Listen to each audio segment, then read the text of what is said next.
we'll do the live thing first. Like.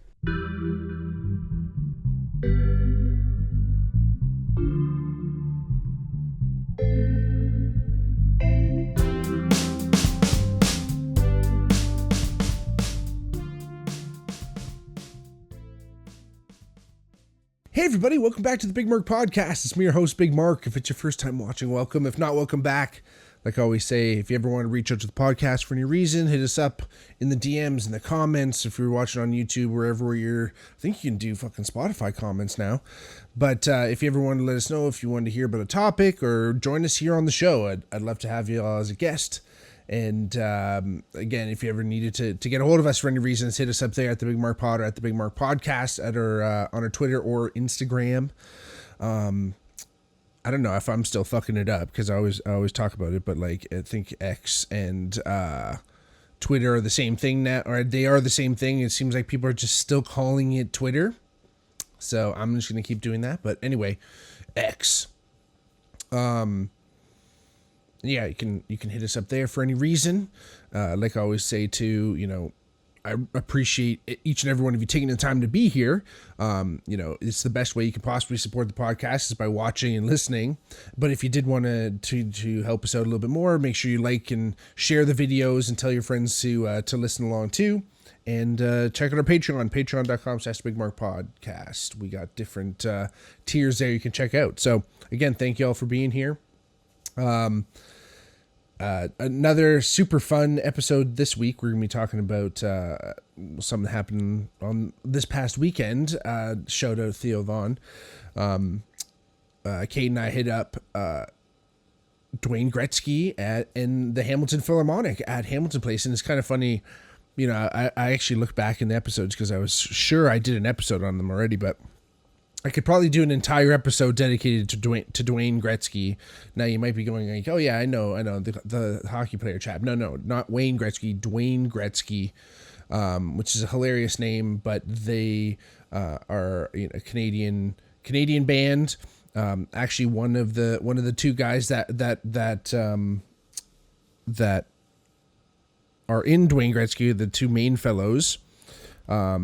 I was trying to find, they don't even have like a Wikipedia page, which is kind of Brutes Magoots, but I was trying to like look up what they're about, but I feel like they don't really like,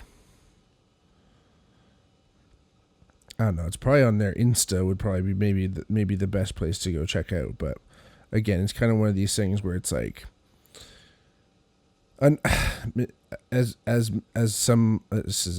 is a dark way to put it, but as some people would like to call it, the Paul Walker effect. Sometimes when you are in a situation with another person who is even marginally more famous than you, I think sometimes unfortunately you lose some identity, some of your own identity, I guess, which is like, again, super not fair. But we got the boys here, Dwayne Gretzky.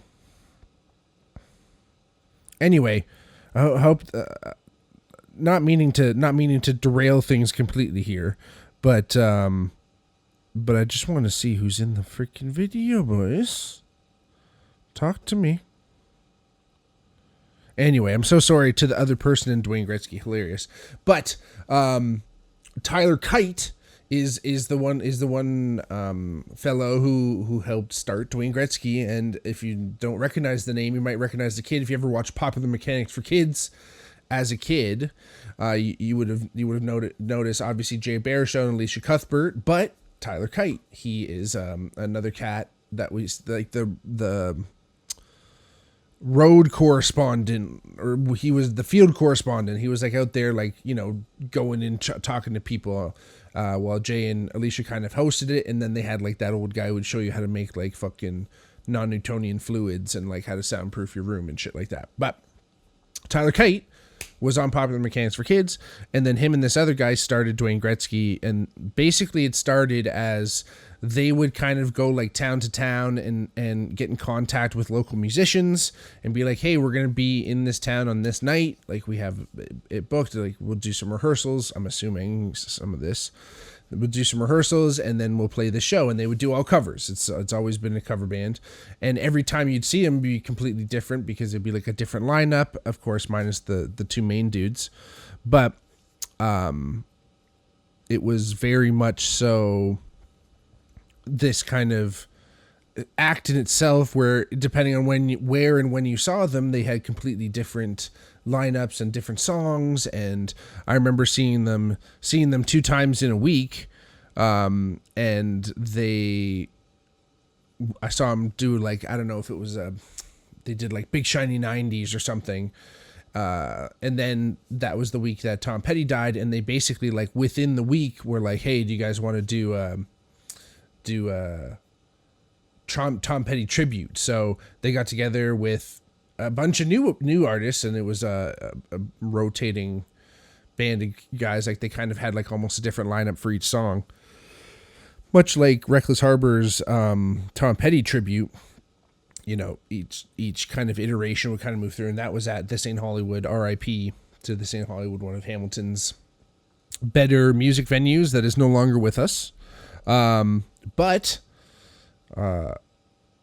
again, they've been a super cool band. They've been around for quite a few years, and Dwayne Gretzky has now kind of evolved into this main act of about 10, like there's like 10 musicians in the band. It's a huge band. They guys on saxophone and keys, and there's like 3 female voices, the 2 dudes, there's a bass player, guitar players, there's the drummers and shit, like drummer and percussion. Like, again, it's a super sick band. And for Valentine's Day this year, 2026, they decided to get together and play some tunes with the Hamilton Philharmonic Orchestra, which is super cool. And it was actually really fun to go. I grabbed tickets before, and then Kate's work had better tickets, so we were able to actually give the tickets to her parents, and then they were able to go to the show too. But we sat down in like kind of like the orchestra area, and it was tons of fun. But like we kind of were thinking like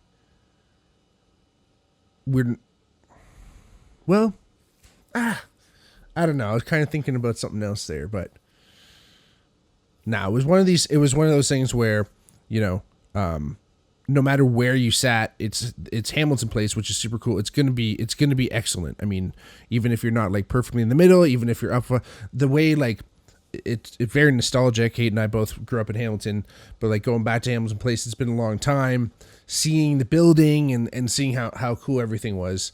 And it was really interesting especially where we sat too.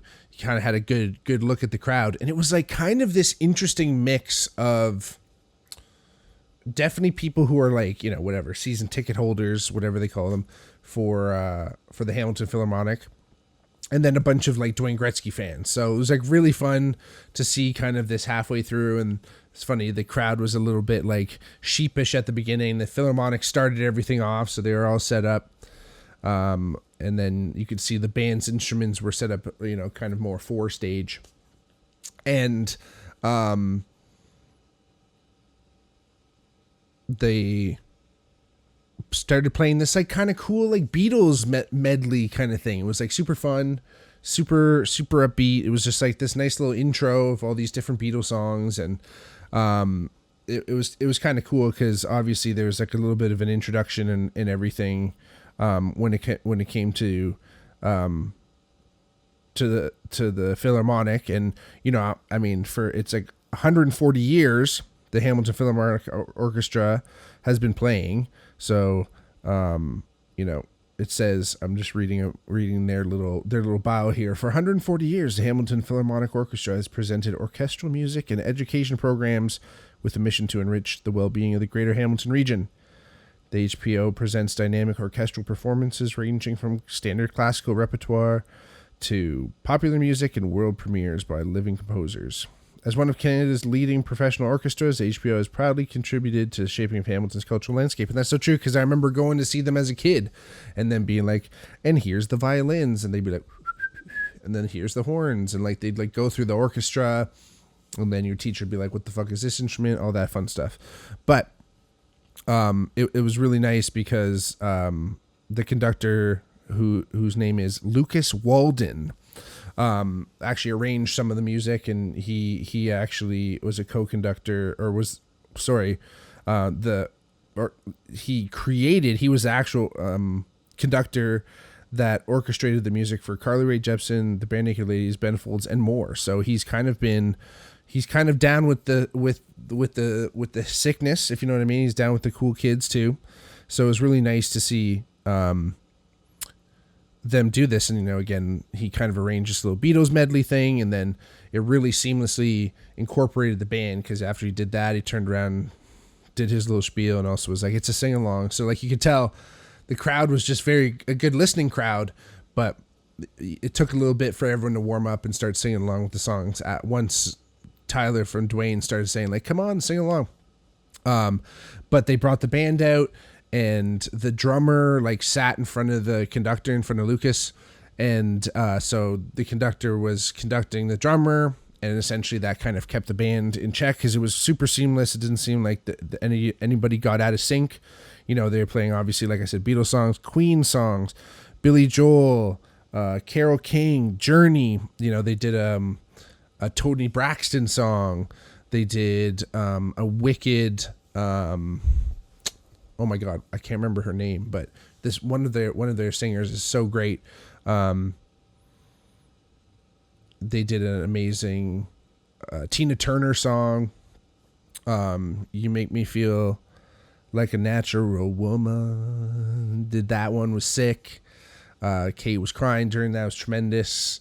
Needless to say, it was very romantic. It was very fun to be there on Valentine's Day too, and you know, listening to the music, and like a lot of this like Motown, a lot of the Motown songs. I mean, they played this sick Peter Gabriel cover of In Your Eyes, where like the orchestra started, and like then they brought it in. That was super cool. But a lot of the Motown songs that they did were very much like, I don't know if many of those songs were even recorded live like that. Like, I know there wasn't that much, you know, studio magic happening back in those days, but I don't know if they were recording live the vocals and like the bass and the drums and the shit, along with a lot of that orchestral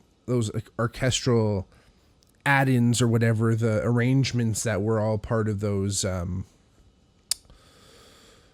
old Motown tracks. And so it was really cool to actually see that like performed live. Like, and Tyler actually mentioned like, it's the first time Dwayne Gretzky was doing this with HPO for sure, but I don't know if that was, you know, if HPO's done that with anyone else. So like, it was super cool, it was super unprecedented, really fun, and super fun to see that in like in Hamilton Place. Like I said, you know, this is going to be a big year in Hamilton for music. It's going to be super fun. It's going to be super exciting. The Junos are coming. The folk music conference is coming in October. It's like I've mentioned before, you know, it's going to be a big year. So we're really looking forward to it. Can't wait to see, you know, what does happen next, what does come down the pipe. You know, it's one of those things where you start to see these bits of live music. They start to grow. You're bringing people together from various backgrounds that you'd never thought would ever, you know, be together in the same room, and it becomes super exciting, becomes super fun. And you know, that's the thing about live music in general, and that's the thing about, you know, going to see these bands, and that's the thing about Dwayne Gretzky too. You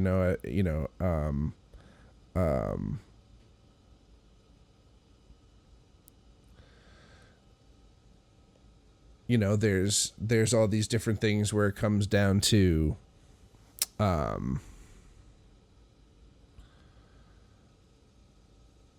going. One of the Brody, actually, I met him because Design Matters. He's a great podcast here in Hamilton as well, and he's one of the podcasts and one of the guys that's out here in town saying like, hey, this is what's going to push music forward, is actually going to the events. You want to know, what doesn't and what does work.